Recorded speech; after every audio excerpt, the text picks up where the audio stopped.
Okay, what is going on, good people? And welcome back to the Juggernaut Show. I am your host, Juggernaut, and today I am here to review Impact Wrestling Slammiversary for 2023, which Slammiversary was this past Saturday. It was held from Windsor, Ontario, Canada, which it was on July 15th, 2023. And we got some comments down here already. We got Jadis in the chat. What's going on, Jadis? He said, "What's up?" And he says, "Could Carlito return tonight?" Okay, hold on.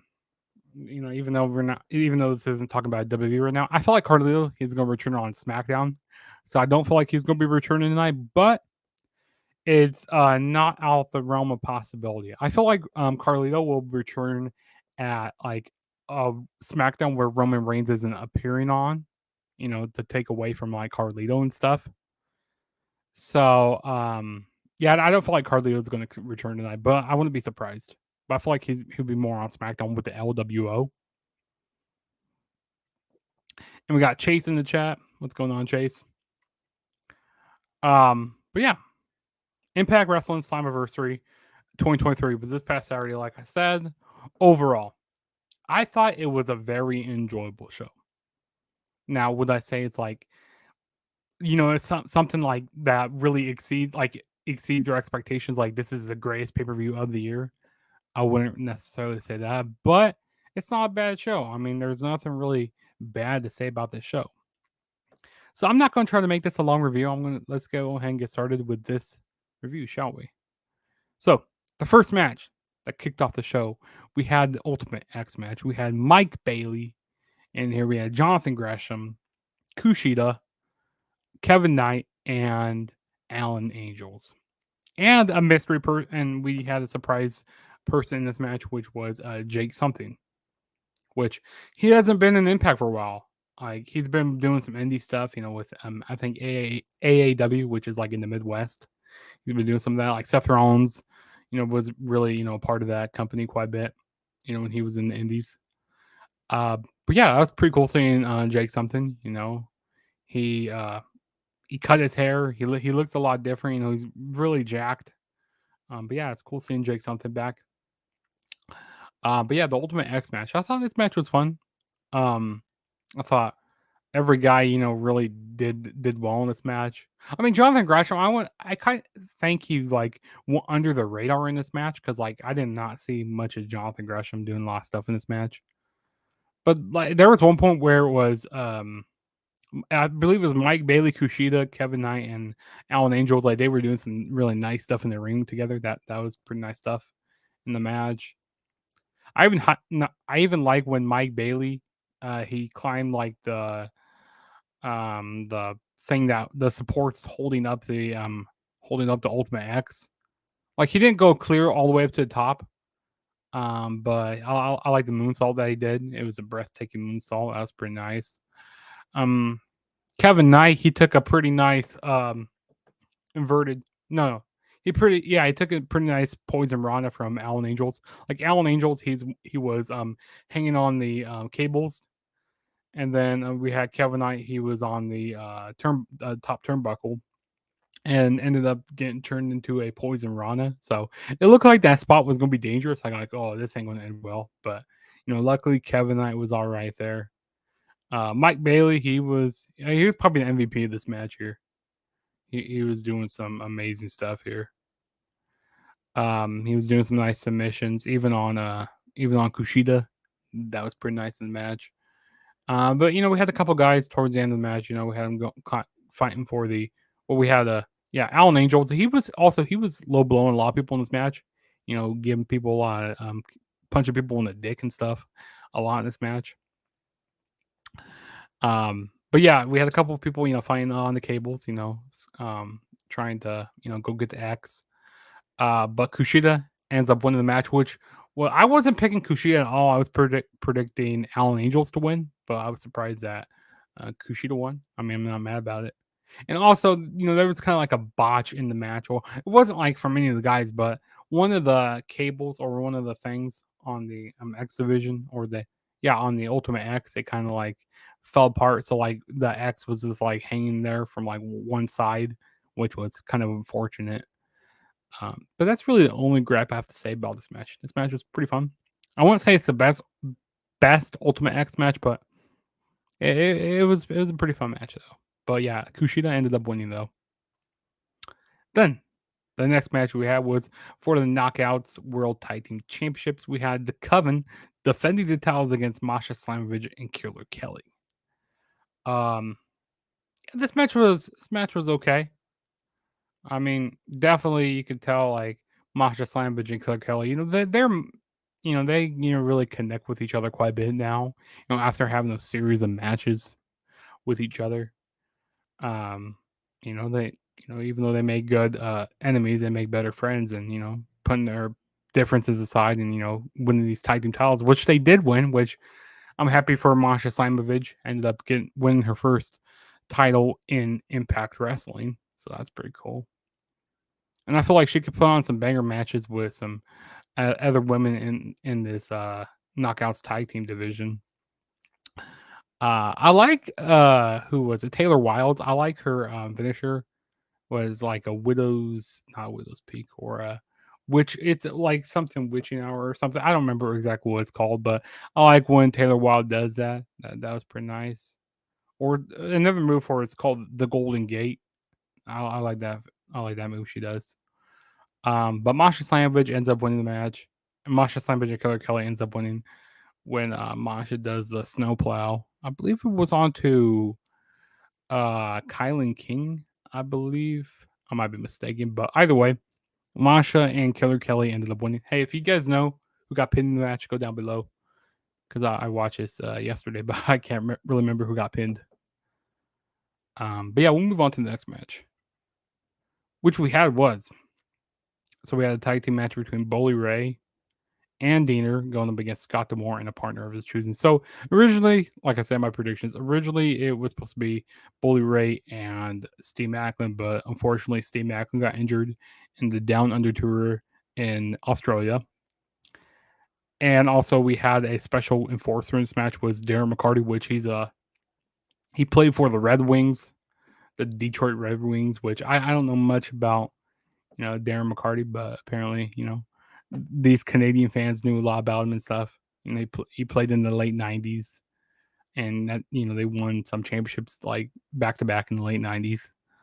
But yeah, so yeah, he was a special guest enforcer, and Scott D'Amore, like I said, he had to choose a partner of his choosing.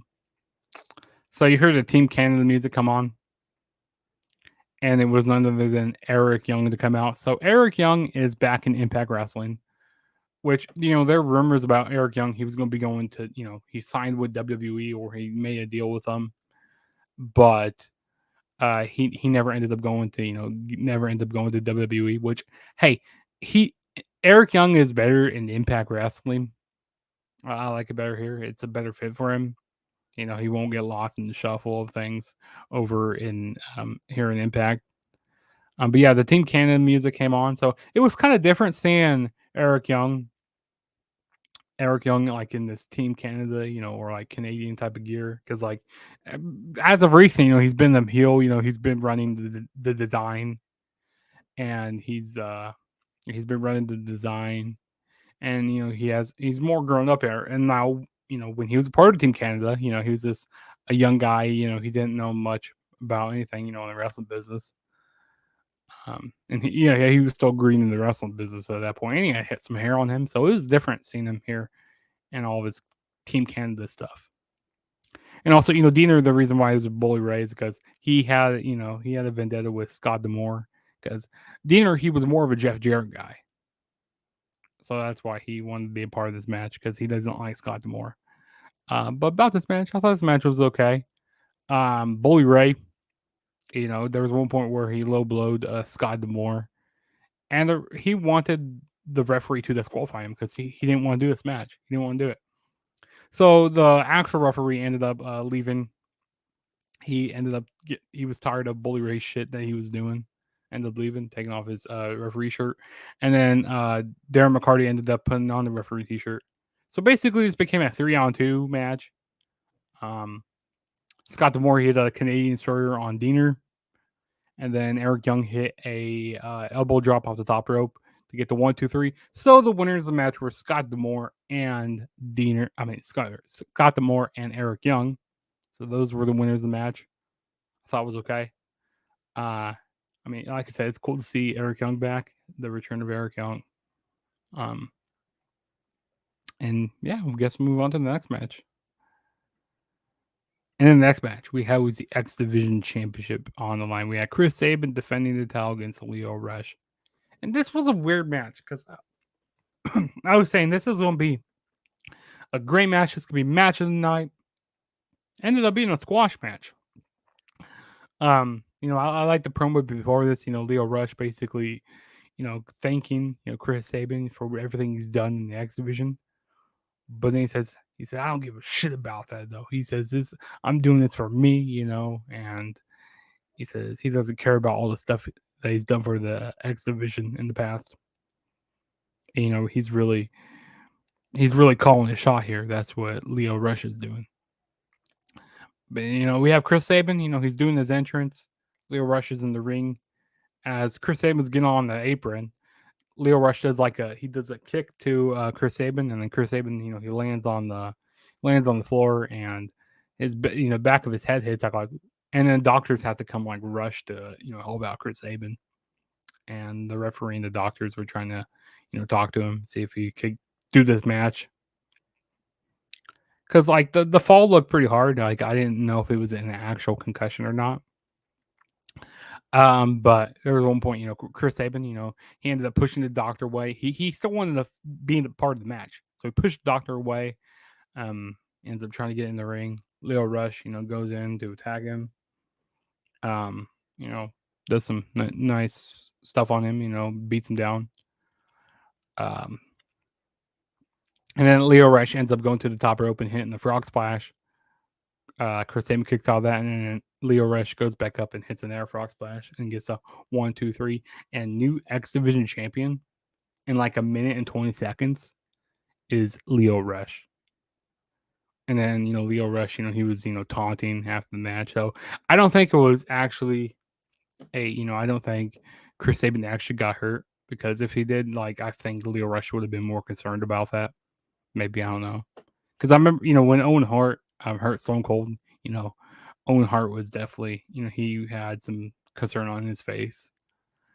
But yeah, Leo Rush ended up winning, which I think is a smart thing, because Leo Rush, he's just been flip-flopping around in all these different companies. He's been in New Japan, and then he goes in their place, and then he, been in WWE for a little bit, but I feel like Leo Rush needs to find his niche somewhere and start to build, get some momentum behind him. And like I said, I was expecting more out of this match. I don't understand it from a booking standpoint, but I feel like they're gonna go more ways with this. And who knows? I wouldn't mind seeing Kushida and Leo Rush go at it again. That'd be pretty cool. But it's gonna be interesting to see where they go. Maybe they'll give Chris Sabin a rematch or whatever at the next show that they have, which is in August. Emergence, that's the next show that's coming up. So from a booking standpoint, I didn't really understand it, but I'm kind of happy they went with Leo Rush. In the moment, I was really upset that they made Chris Sabin lose in a squash match. Like I said, it's gonna be interesting to see where they go with this. And the next match we had was the Impact World Tag Team Championships. On the line, we had ABC, Ace and Bay, the Ace of Bay Club, going up against Moose and Brian Myers, going up against Rich Swann and Sammy Callahan, and going up against the really young guys of Subculture, Mark Andrews and Flash Morgan Webster. Yeah, usually I say the same thing about all these multi-man tag team matches that they do over here in Impact. It's what they usually do, but this match was really fun. Ace and Bay, they were looking great in this match. I love the stuff that the tag team maneuvers that they were doing. The continuity that they were doing in this match was amazing. I feel like Moose and Brian Myers, them kind of being the like old out too. Like I feel like they kind of were misplaced a little bit in this match. Um, Sam McCallahan, he was doing some crazy stuff in this match. You know, hitting power drivers and stuff, and Rich Swann, he was doing a lot of dives on the people, same as Ace Austin. Even we had Subculture doing some pretty nice planches and pretty nice torpedoes to the outside of the ring. This was a fun match. I think this was probably one of the matches of the night for me. It's up there, really. It's up there with it. I really enjoyed this match. And we ended up getting new tag team champions here. I really like how the ending came down. And I was really surprised with this. And we had, so the first title that changed hands in the nights was the Digital Media Championship, and then we had the women's tag or the Knockouts tag team championships change hands, and then we had the X Division championship change hands, and then now we had the tag team championships, which Subculture won the match. Mark Andrews and Flash Morgan Webster, they ended up winning. So four titles changed hands up to this point. So all titles to this point changed hands, which is crazy. But yeah, they ended up doing some pretty nice stuff at the end, hitting a was it a shooting star press off the top rope, pinning Brian Myers to end up winning the tag team titles and new tag team champions. Which, like I said, this really came out as a surprise to me as well. I love what Impact, they're making some really nice groundwork here with going into the future with Impact Wrestling. So the future is looking really good for Impact right now with these new champions. I kind of like the direction that they're going with. So it's gonna be interesting to see where they go with this tag team division. And also we had the Rascals come out, Zachary Wentz, aka I don't know if you guys. Well, Zachary Wentz, he was also known as Nash Carter in WWE. His part was with MSK.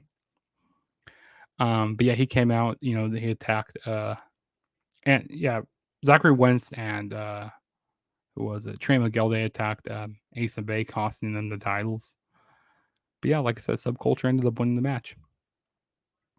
And the next we had was Frankie Kazarian going up against Eddie Edwards. And in the corner of Frankie Kazarian, we had his wife. What's his wife's name? His wife, Tracy Brooks. And in the corner of Eddie Edwards, we had Alicia Edwards. It was okay that they were out there. They kind of were a little much of a distraction in there because all the shenanigans we had going on, with the ref bump and all that.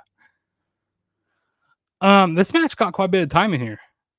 I gotta say, these guys, the age that they're at, I gotta say this, with Impact Wrestling, even though you're kind of past your prime a little bit, say if they were doing, had these guys in AEW, two guys kind of past their prime.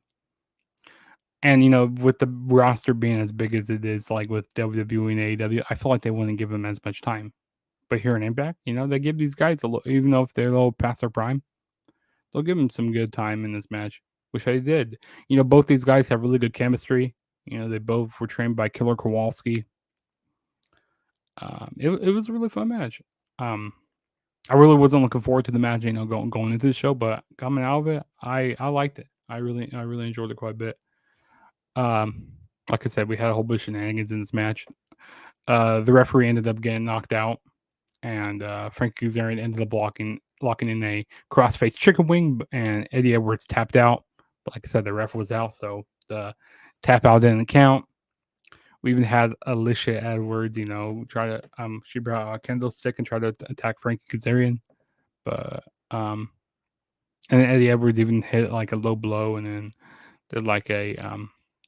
did his Boston knee party, is kind of like Shining Wizard on the Frankie Kazarian, and ended up winning the match, which that's who I had winning. Also, we had Alicia Edwards, do scratch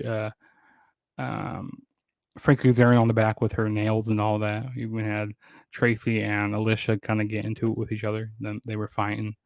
But this was a pretty solid, wrestling match. And it's just really unfortunate with Eddie Edwards right now. Cause I miss the old Eddie Edwards, when we had him when he was in Ring of Honor. And because this attire that he wears, I'm just not a fan of the Boston look. I understand he's from Boston, but I'm not a fan of all the green he wears. And Yes, Eddie Edwards isn't in the greatest of shape like he used to be back in the day. So I wish he would, kind of get back to that way. But he's still a good wrestler in the ring, nonetheless. He's still good. I just wish he would, get back to what he used to be.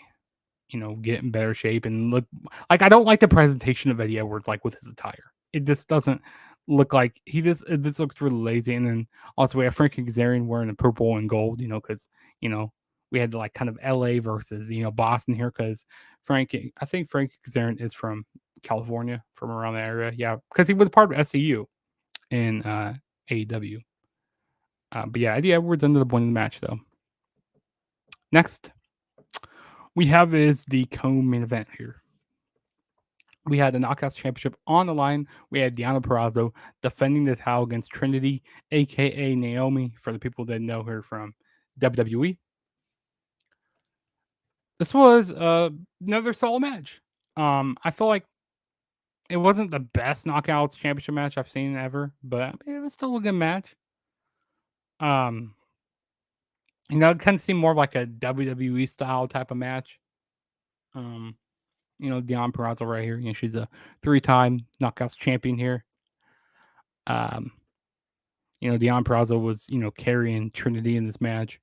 I like the transitions that, Deonna Purrazzo could do into different submissions. And, she was really working on the arm of Trinity throughout the match. I thought that was good. And all the different pile drivers that Deonna Purrazzo was doing on Trinity were pretty good as well. There's one point where Deonna Purrazzo hit her Queen's Gambit on the apron, on the hardest part of the ring, as, commentary always likes to say. She even tried going for a pile driver on the top rope, like what happened at Rebellion against Jordan Grace. Um, but yeah, Trinity, she just kept fighting. I like the different transitions that Trinity was getting submissions, and she was doing some pretty nice submissions as well. Um, she ended up like locking in this. I think it's called the Starstruck. I believe that's what her finisher is called. Doing like the Starstruck finisher.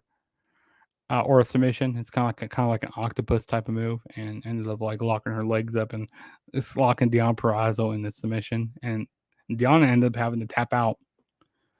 And your new Knockouts champion Trinity, which I think this was a very smart choice because after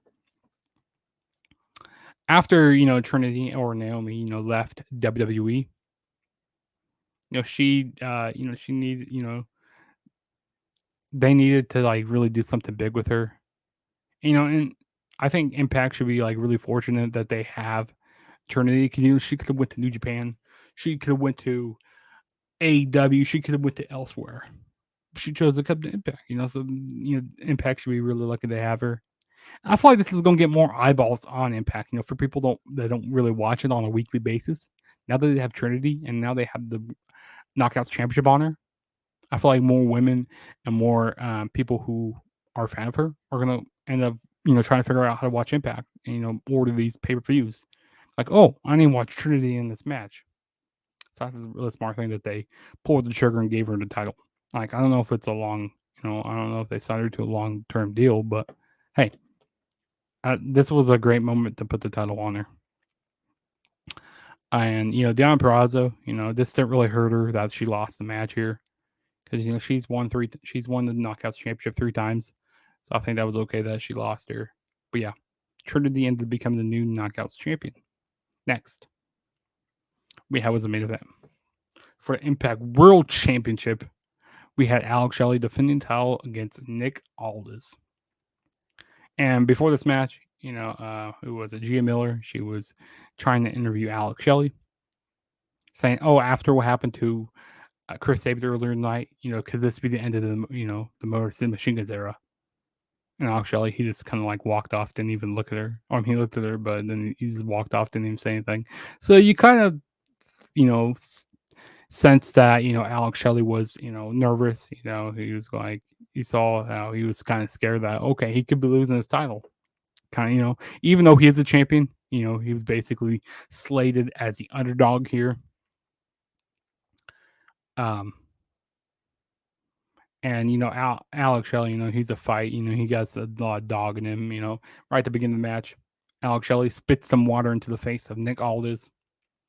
And Nick Aldis, he had a lot of control throughout this match. Being the bigger guy that he is and, doing more of like power type of moves. But, Alex Shelley, he was great doing stuff like being the technician that he is in the ring, was doing some nice joint manipulation, ended up. There was one point in the match where Alex Shelley he put like Nick Aldis' hands through um like the thing that to make the turnbuckle pad or whatever it is, like that steel thing on the turnbuckles. He ended up putting Nick Aldis' hand through there and started working on it. So that was nice. He just kept on working on his hand throughout the match. And like I said, Alex Shelley, he was just like the underdog basically in this match, even though he was the world champion. And even the fans were, really behind Alex Shelley Quila in this match. And Nick Aldis, right at the beginning of the match, he tried locking in the what was it, the clover leaf or whatever Nick Aldis calls it.